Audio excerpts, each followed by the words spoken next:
Good morning, good afternoon, good evening. Thank you all for tuning in.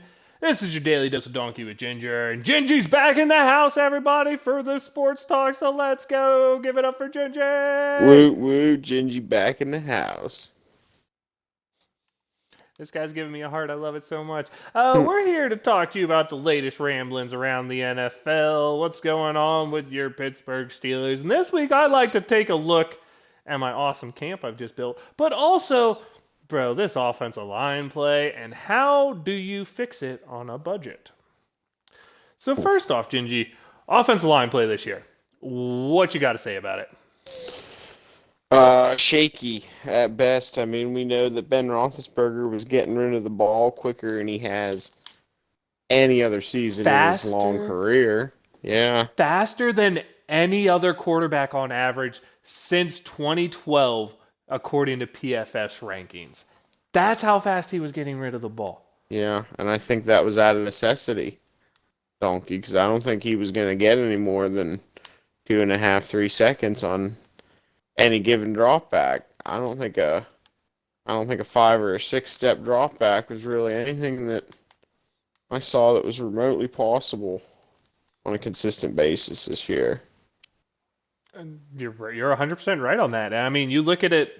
I think PFF rated the offensive lines. I think the Steelers came in 17th, but there's a really odd caveat to that because PFF even admitted while they do take away some points from offensive linemen's pass protection based off the quarterback's release time and stuff, they didn't expect any quarterback to throw as fast as Ben. So the Steelers ranking fourth in pass protection was probably a little skewed by the fact that their quarterback got rid of the ball so fast every time, and none of them ever gave up quarterback pressures because how can you give up a quarterback pressure when your quarterback catches the ball and throws it? It's not Yep. possible, right? Yep. So you're Exactly. talking an offensive line who I know PFF's not the perfect scale, but to be honest, they do a pretty good job of rating linemen. They do a pretty good job of rating that, and until I find a system that does a better job, I'm going to always use them. We didn't have a single offensive lineman who was in the top 25 for his position. Mm-mm. Our highest rated offensive lineman, I believe, was Alejandro Villanueva at like a 70 overall. Oh, I mean, that's like the 28th best tackle in football, so it's not terrible. But when you consider all of our linemen got boosted with their pass blocking ratio because they didn't have to really pass block for a long time, those stats are a little hard to take. And you consider just anytime Ben held the ball, he got hit. Like it was absolutely no bad. run block on top of that, Donkey. That's what I've been No. crying about the whole time here. The whole premise of this off season, really, that I've stated is that I feel like Mike Tomlin might be, for the first time in his career, truly on the hot seat, and I think that his job the next year is going to be predicated on whether or not the Pittsburgh Steelers are able to run the football. I hear you, but if Ben stays, I think he gets a little more leniency. But the question is, how do we fix it? How do the Steelers address this offensive line miscue they have when you're not going to be able to sign a big time free agent? You might even be hard to bring back Zach Banner because of how little cap room we have.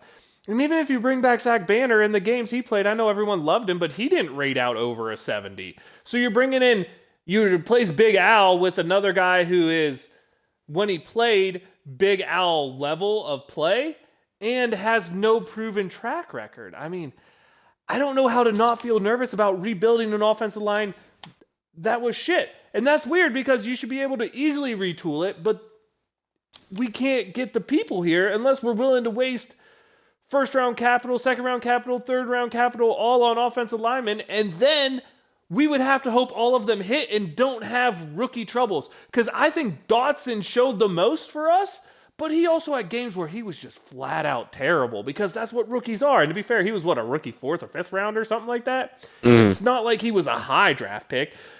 So, Gingy, explain to me, how do we fix this line? It's going to have to come from some very careful GM play and some restructuring of these deals. I'm going to be real excited to see what happens in the draft. You know, Steelers have one of those middle of the road. What is it? 22, 23. 22, 23, yeah, somewhere in there. One of I those think it's middle of the road 23. picks where I don't know if there with so much quarterback capital on the board this year. Do you think that there might be some talent on offensive line that might fall down the board? The bigger problem I see here is the Steelers are drafting where you would get a guard or a center anyway, and it doesn't seem like there's a lot of offensive tackles in this draft, and it sounds like none of them are going to slip. So if none of the offensive tackles slip, you're just drafting a center or a guard, which center or a guard at 23 should be an instant play starter, possible all-pro anyway. So it's not like we're going to get anything spectacular that we shouldn't have already got from that draft pick if we stay at 23. And it's just, I don't know, it's an odd situation. It's been a long time since the Steelers were a gutless run team.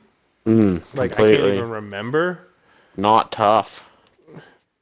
But then the bigger question is, so if we get that in, what are we going to even do at running back? Like, let's say we get an offensive line that can block. Do you believe in Benny Snell or anyone currently on this roster making up the primary running back? I mean, who do you have under roster right now? You have Benny Snell, Jalen Samuels, Anthony McFarland. I think we re-signed Trey Edmonds. So any of those guys pop off to you as a guy who can be a feature back in the NFL? I think that you go to this system that a lot of teams go to with the dual running back. I think with a Matt Canada offensive coordinated offense that you're looking at possibly a Benny Snell Anthony McFarland duo. I think that could work. Do you have faith in Benny No Yards? I mean, he was one of the worst running backs in terms of yards after contact. Still young. Still young. Don't know on the I development. don't on that disagree young with you. man. He's still young, but he's getting up there for a running back, dude. You think running backs normally don't live past their first contract anymore? And he's getting right up to the end of it. What does he have left? This is last year on it? 3 years? I believe he's in his third or fourth year. Yeah, Third so year. Yeah. if it's his third year, he'd have one more year on his contract because it's 4 years for rookie deals. But I don't.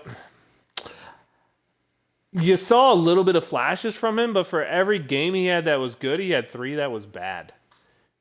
Essentially, I don't even know how to evaluate him because was a lot of the problems the offensive line? Yeah. But then Benny Snell never really broke tackles. Like, that's a problem. When you're a big back who's not going to run away from guys, you have to break tackles. And I hope he can. He has shown the potential, like 1 out of every 3 weeks he would do it. But, dude, I've never seen a guy get stuffed more often in short yardage than Benny fucking Snell, dude. The Steelers don't put their running backs in good positions to succeed. He would get stuffed every time. I agree with you, but watching him lose every time he got a one-on-one with a linebacker, man, I hear you. hard. I hear you. That's though. hard. And There's- yeah, we go to rebuild this line, but even if we draft the capital, even if we re-sign some of the below-average guys, is the new offensive line coach going to be Mike Munchak and make Pro Bowlers out of garbage?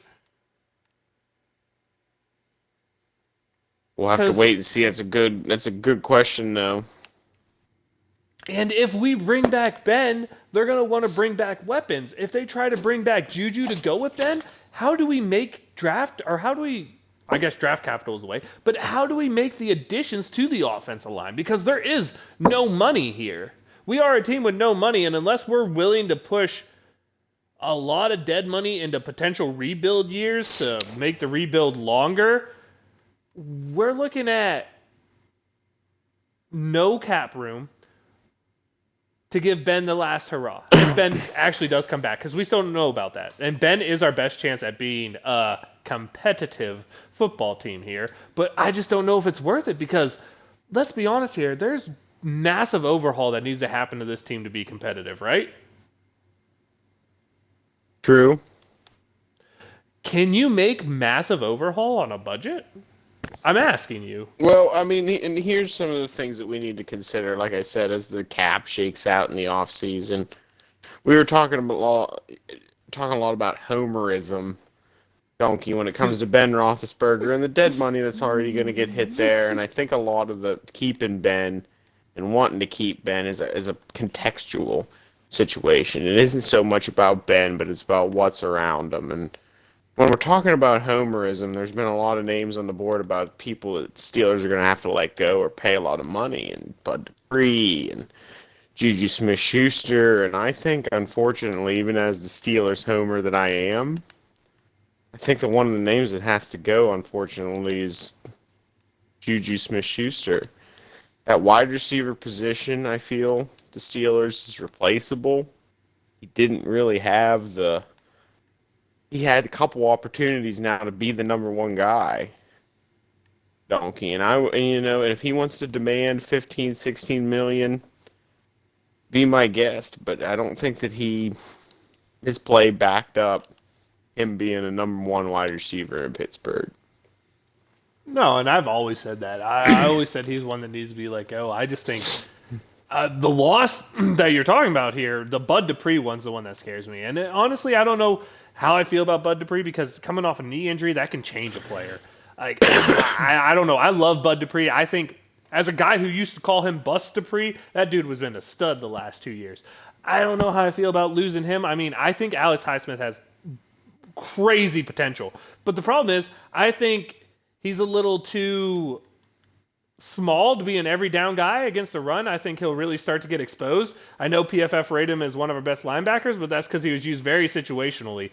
And just putting Highsmith with Ola Daney scares me. And not only that, but we lose money there. We have to find a way to replace someone there. We have to find a way to replace anyone else we lose, like a slot corner. You're talking, that needs money. And then we still have the problem of this offensive line is bad. And we don't have a feature back. Because even the backs that use a two-back system have a guy who's a feature back, though. I mean, you could draft one and hope it works, but who knows? If you draft one, then you can't draft a lineman, right? Here's an interesting question. What are you willing to pay James Conner? $5 million. If you want my honest answer, I would give him $5 million a year. I don't know how the hell. That was bigger generous. problem here. I have no idea how the hell I'm coming up with $5 million a year, but I would give him a contract that's annual values $5 million a year, most of it in a signing bonus, so that I paid him $2.3 or $2 million the first year, right? Yeah. So maybe a base minimum contract with a big signing bonus type of deal, right? A couple roster bonuses in there. Because I could see him in that range, but I don't like paying running backs to begin with. I was going to say, I mean, you're more generous than I was. I was going to say 3 years, $13 million. Dude, Erie boy, went to Pitt, beat cancer. Bro. Yeah, that all tugs at my heartstrings, Donkey. But I gotta give him money. I gotta give money to the Pitt kids. Honestly, I'd pay him $10 million a year just because he's a Pitt kid, but that's neither here nor there. Jeez, talk about homerism. I don't deny it, though. I'd love to sign LaShawn McCoy to be a veteran in this frickin' backfield. Oh, my. Now you're just digging deep. Dude, I think we need to bring in some veterans at vet minimum contracts just to teach the kids how to be NFL people. We need less veterans. LaShawn McCoy. We need less veterans. We need veterans who aren't getting paid. Okay? We can have the vet min guys. It's these dudes making $16 million coming off the worst season in their career. I'm looking at you, David DeCastro, and God, I hope it was injury related. But, bro, you rated under a 70. You were like, hold on, let me pull up the PFF stats real quick to see where he actually rated before I'm all super mean to David DeCastro here. You were the 28th rated guard in football. You're also one of the highest paid guards in football. You rated under a 70, and that's because your pass block grade was great, because I don't think a single Steeler outside of Villanueva rated above a 60 on the run blocking scale, bro. That's how bad it was. That's real bad, Donkey. Yeah, the best grade of the Steelers for run blocking was Villanueva at a 60. Every other lineman on the team earned under a 50 grade for run blocking. Dude, If you follow PFF, if you rate under a 50, you sure as hell shouldn't be on the field. At least not in a starter capacity. But that was every single lineman we had. Yeah, that's not good. I'm sorry for all the people who think this team is an easy rebuild. It's just we're weak at potentially the most detrimental place for an offense to be weak. And we're going to put back a literal statue behind that offensive line and try to change the way we play football. Because that's the only way we're going to be competitive. You saw what teams did when they realized we could only dink and dunk. Bro, if we go into next year only being able to dink and dunk, even if it is with Ben, give me your best case scenario. Next year's line's no better than this year's line. Give me your best case scenario for the Steelers. What do we know about that elbow surgery, Donkey? Is this something that might, continue to heal and progress, or is this something that we... All I know is he's 39 years old and he's the first one to ever do it. Typically, when you're the first guy to get something done, it's not very successful. So my understanding is it wasn't Tommy John surgery or anything like that, so it's a little different. And if we're going to be honest here, Ben's not a type of guy who puts in... Hello, PrizeBot. Who puts in a lot of time to his body being in perfect shape, right? Right. Hasn't traditionally. So you're talking a guy who traditionally breaks down, hasn't put in great time, is now 40. Bro, I'm 31, and I feel like shit getting out of the bed because of past injuries from high school. You think a dude who takes care of his body the way I do is going to be in much better shape? Like, I don't know. I would take him back at vet min. That's what I've said for the longest time. I don't want to push any money into future years. I don't know. Maybe the elbow does get better, but even if the elbow does get better, if this offensive line is the same as last year, seriously, what is your best case scenario for this team? Yeah, it's not going to be looking good. More one-and-dones, Donkey. More one-and-dones. Do we even get to the one stage with an offensive line that's as bad as last year? Oh, I don't think so. And if anyone hasn't heard the report, everyone seems to be like, Ben is coming back. Just so we're on clear with that. And we had a big discussion today about, are you willing to pay Ben any money to come back? Because I personally am not. If he came back, it'd be for vet minimum and only for this year because a rebuild should start. However, I also think the rebuild should start now because I want to see if Mason Rudolph or Dwayne Haskins has anything. Gingy hates both those options, just so everyone's clear. But the bigger talk is, we'll talk like Ben is on this team for now. We will talk like Ben is the option going into next year. How do the Steelers create the best potential with Ben? And that's why I wanted to bring up the offensive line this week. Because the offensive line has to be the talking point. They were absolute trash. Can they get better? I understand Fichtner didn't put them in the greatest situations. Maybe they didn't have the greatest talent. But if they didn't have the greatest talent, how do we upgrade from that when we're losing our best lineman from last year, which saying that Villanueva was our best rated lineman from last year is weird, but when you honestly think about it, there wasn't a good lineman on that team last year. I mean, Dotson showed some things. I know people love Banner, but he didn't even rate good the 2 games he played. Okorafor showed a little bit, but he's in his second or third or fourth year? Like, he should have been showing a little more if he wants to be a starter. DeCastro's 31, got hurt and then looks bad. DeCastro was also a guy who was never a power lineman. He was always more of a speed finesse guy, and he did look a little slower pulling. And then you're going to mix that in with a running back style that doesn't work that way, because say what you want, our line looked good when it was pulling, when it was Le'Veon Bell, that patient run approach, right? Mm-hmm. It doesn't look so good when you have one-cut runners like James Conner, Benny Snell, or McFarland, because I watched enough McFarland to realize he's a one-cut runner. Yeah. How do we switch this? How do we make this work? Because if Ben is our quarterback, that offensive line needs to be good. How do we make it good, Gingy? That's a good question. We're going to have to see how it plays out in the free agent market. It has to come from there. I don't know. Can you, I think we were talking before about drafting Donkey at 22 or 23. You're looking at more of a guard or a center. I don't know. Is there anybody out there? The Steelers have been linked to the kid out of Alabama, I believe, a lot. And that'd be a good one. I mean, you have your potential heir apparent to the Steelers center legacy there. Yep. That's Everything what I'm about him thinking. seems to be good.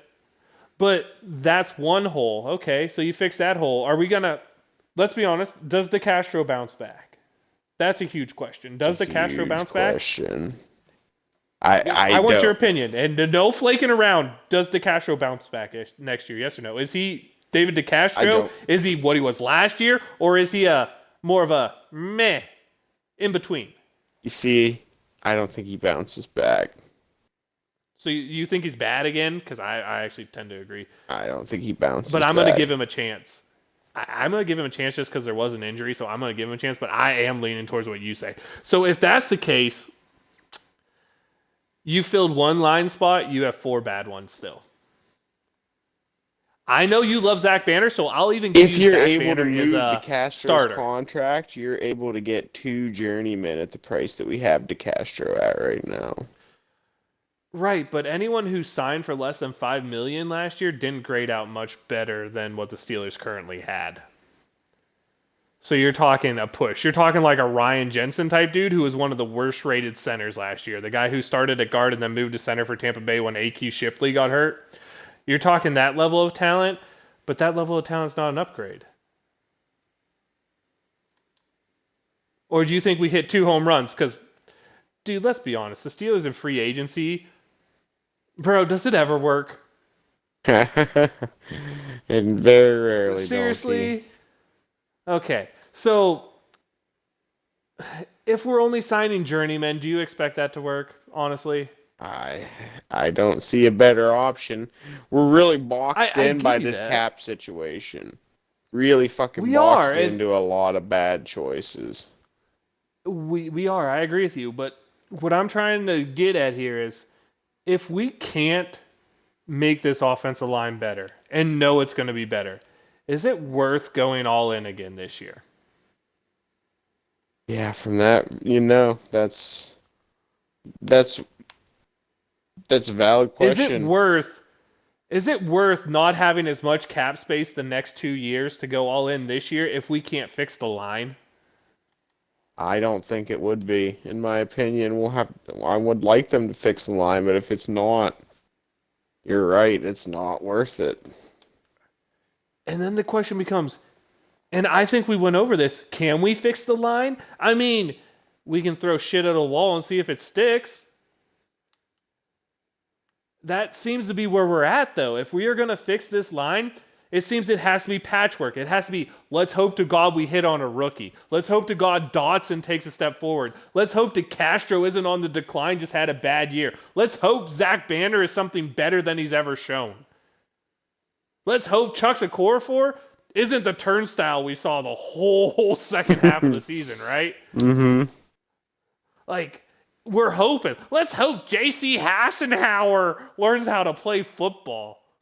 Or let's hope Matt Feeler re-signs for $0. Like, is that the stage we're at Steeler fans where it's throw shit at a wall and hope?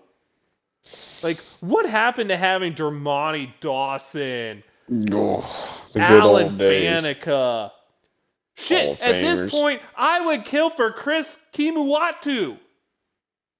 All tough guys. At least he pushed someone. It's a tough Hell, guys, big push. These tackles last year made Mike Adams not look like a draft bust.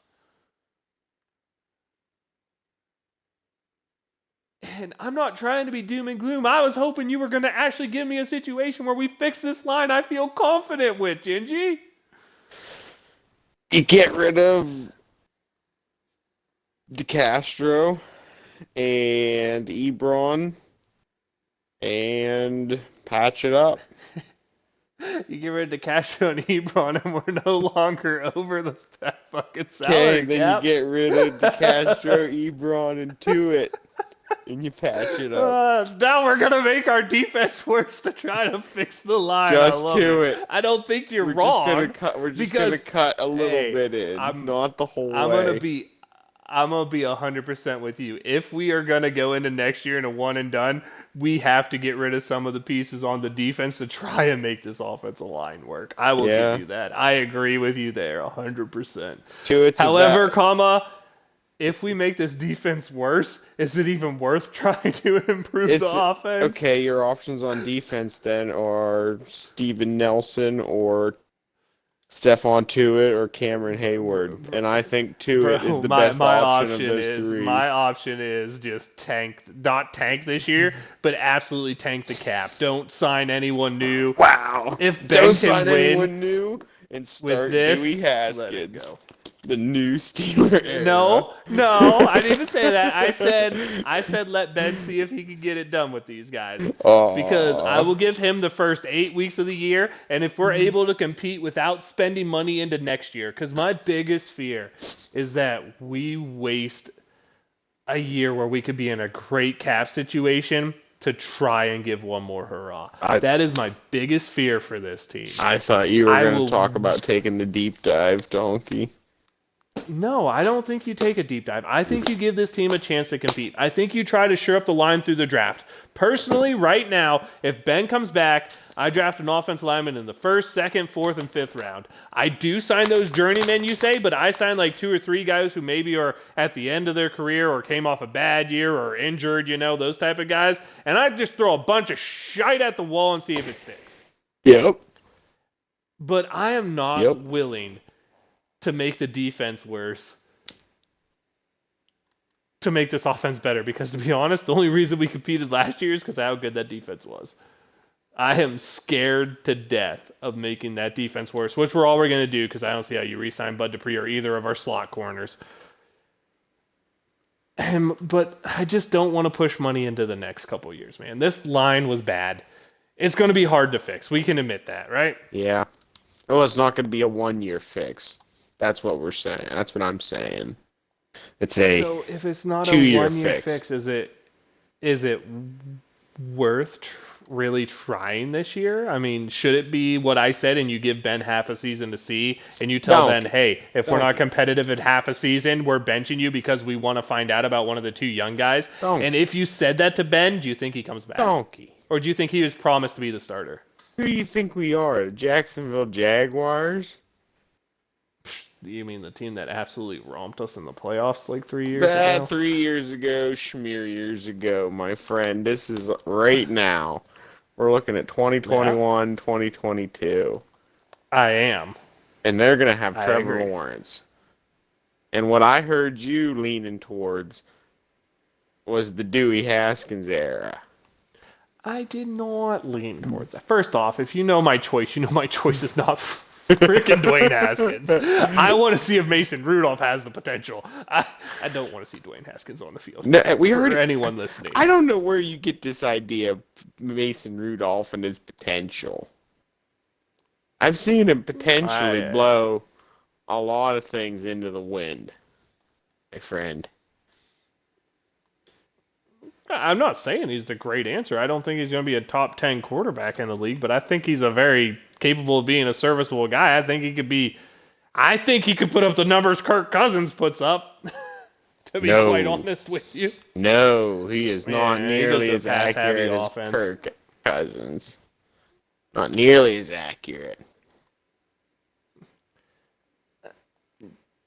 Again, you're judging him based off of 4 games after he got injured, and I don't blame you for that, but that's neither here nor there. I'm going to judge him off what I saw in college, what I saw the first 4 weeks he started for us. I'm going to judge the fact that he did go 5-3 as a starter. His golden ticket to the Wonka factory.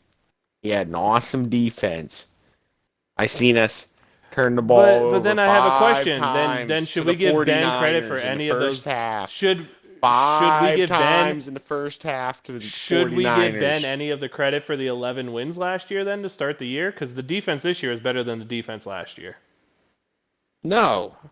In fact, we can refer back to those podcasts, and I don't think I gave Ben Roethlisberger a whole ton of credit for those wins. A lot of those were on that. So then I have defense. a question for you. If we're not giving Ben any credit for any of the wins, and we're not giving Mason any credit for any of the wins, why the fuck does it matter who we start at quarterback?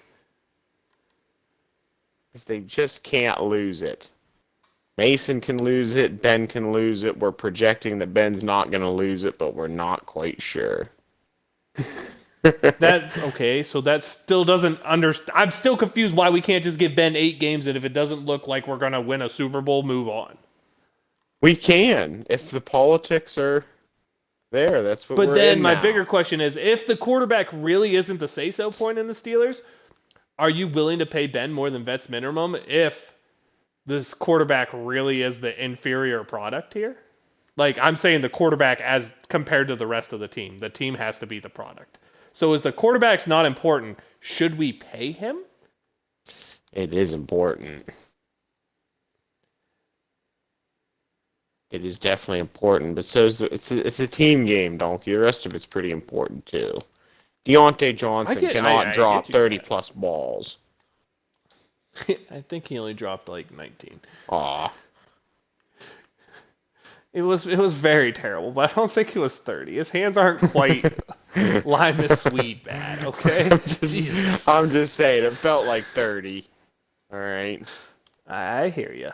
But the quarterback talk could go on forever because we have different views on what they have and what the potential are of these guys. Well, that's what I'm saying. It's more of a team game for me.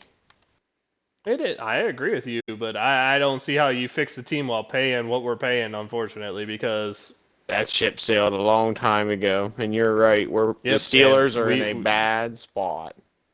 Donkey, they're going to have to make some tough decisions, and they're going to be bad ones, but they're in a position where they're going to have to make those bad calls. They are, and a lot of it might be moving caps into years of rebuild, which means instead of looking at a 2-3 year rebuild, you could potentially be looking at a 6-year rebuild. Yeah.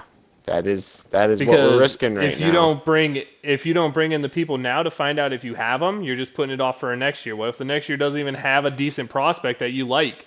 Like it could turn ugly really fast. And that's just what I'm afraid of, is us being afraid to pull the trigger on a rebuild and it kills 2-3 years because either we moved money and now we can't sign people because we're still pushed up against the cap because we have big free agents coming up like Minka and TJ. So maybe we don't have the money to sign other big free agents in a couple years. I mean, there's a lot of scare to it, but I think the offensive line is the first spot that needs to be fixed. And if we can't fix the offensive line and keep Ben at a reasonable number and keep our other people at reasonable numbers that don't affect the other year, I'm just scared of doing anything because if you can't fix that line, man, nothing's going to change. You're just going to get absolutely run over by these teams with good defenses, and that's just scary for me.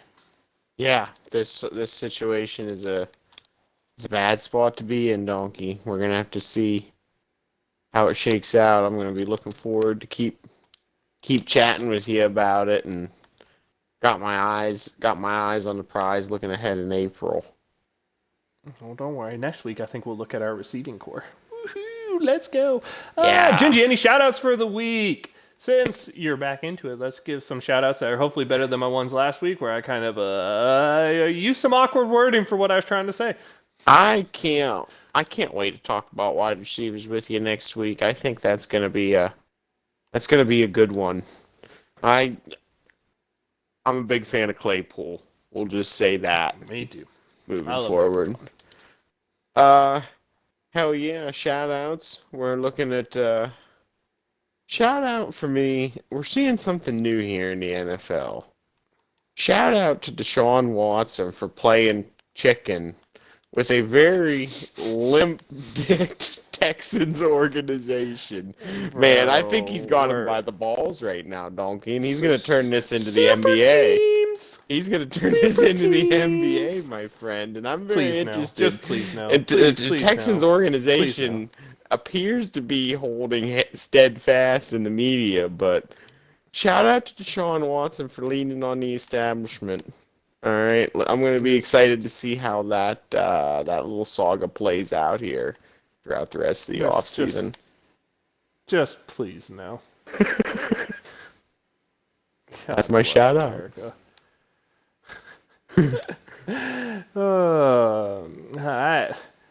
Honestly, I don't even know who to give a shout out to this week.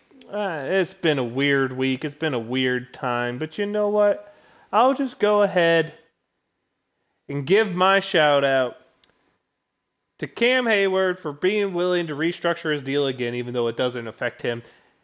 And just a shout out to all the current Steelers, because I'm sure you're out there putting in the work you need to do to make this team better. Keep up all the good shit. Make us happy next year. And hopefully I'll have someone in particular to pass out next time we go through here. And I guess I can say reverse shout out to anyone who thinks one way or another that this is Ben Roethlisberger's fault. Because even though I don't want him back, it's not his fault that we screwed with his cap number all the way. So y'all stop hating on him for being what he is. He's a Steeler legend. Let it go. All right? There it is. Gingy, take us out. As always, folks, Steelers Nation, wave them if you got them. Let's keep going.